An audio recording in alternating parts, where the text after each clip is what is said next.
Vous savez, le Québec et Argenteuil aussi a vécu des inondations historiques en 2017, 2019 principalement. Puis ça l'a amené le gouvernement à poser des gestes. Un de ces gestes a été de mandater en 2018 la MRC de Vaudreuil-Soulanges pour réviser la cartographie des zones inondables de plusieurs rivières de son territoire, en plus de ceux des MRC d'Argenteuil et de Deux-Montagnes. Les 3 MRC se sont donc unis le 20 novembre dernier afin de rendre publique une cartographie préliminaire et non officielle des zones inondables de la rivière des Outaouais.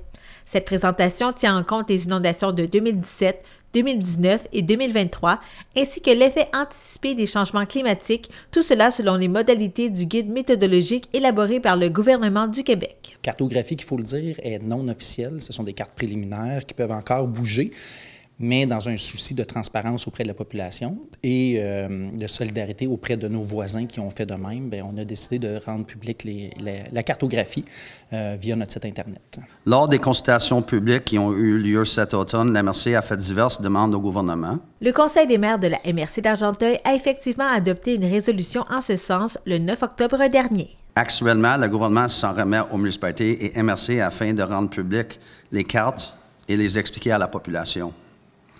Ça ne devrait pas être ainsi. Ça devrait être le gouvernement qui vient présenter le dossier aux citoyens et expliquer le cadre réglementaire. On veut que le gouvernement leur explique ce qui va changer, ce qui va les impacter. Ce qu'on demande également, c'est que les cadres réglementaires fassent preuve de souplesse dans son application et facilitent les projets qui intègrent les notions de résilience.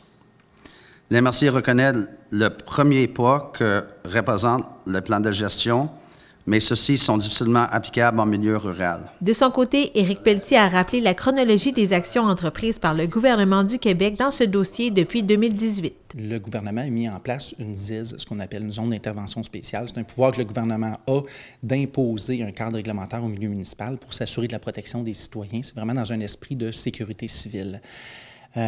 Cette zone d'intervention spéciale-là a eu force de loi de 2018 à 2022. En 2022, le gouvernement a mis ce qu'on appelle un régime transitoire, qui est un autre cadre réglementaire, et celui-ci aussi de façon temporaire, en attendant que la cartographie des zones inondables soit complétée de façon permanente, ce qui devrait être le cas là, dans la prochaine année, mais la date n'est toujours pas officielle. La coordonnatrice du service de l'environnement à la MRC d'Argenteuil a donné plus de détails sur les changements de critères d'évaluation des zones inondables. Dans le fond, c'est ça. On passe d'un régime où on était dans un régime de probabilité, hein, une exposition à une inondation 0-20 ans, 20-100 ans. On disait ça va arriver une fois aux 100 ans.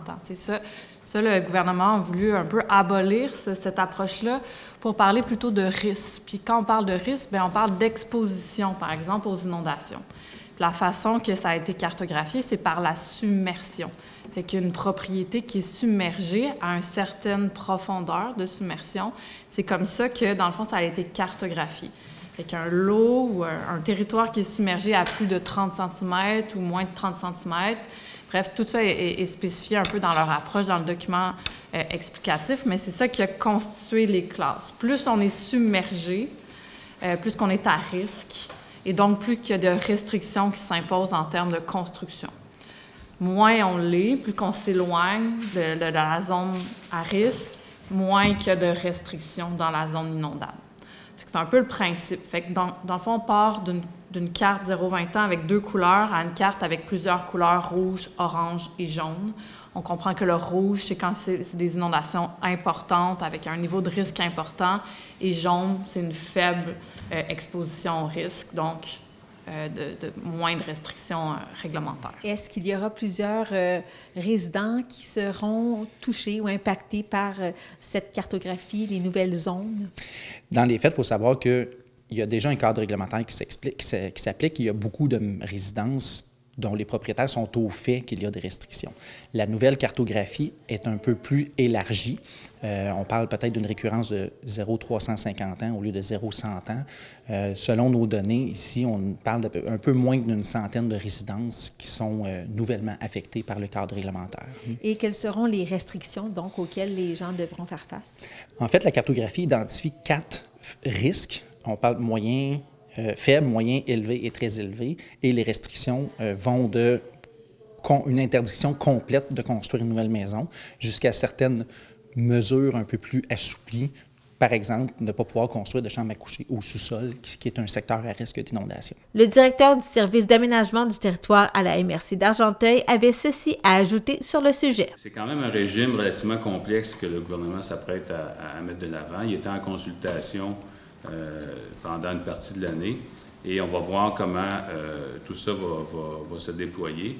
Un élément qui a été soulevé par le préfet, c'est qu'on demande plus de souplesse parce qu'il y a un mécanisme qui a été intégré dans tout ça qui s'appelle le plan de gestion. Vous avez une inscription là, dans la partie pour les nouvelles constructions en modéré et faible. C'est inscrit la possibilité de construire avec le plan de gestion. Ça fait référence directement à un nouveau pouvoir des MRC d'élaborer ce qu'on appelle des plans de gestion pour les zones inondables.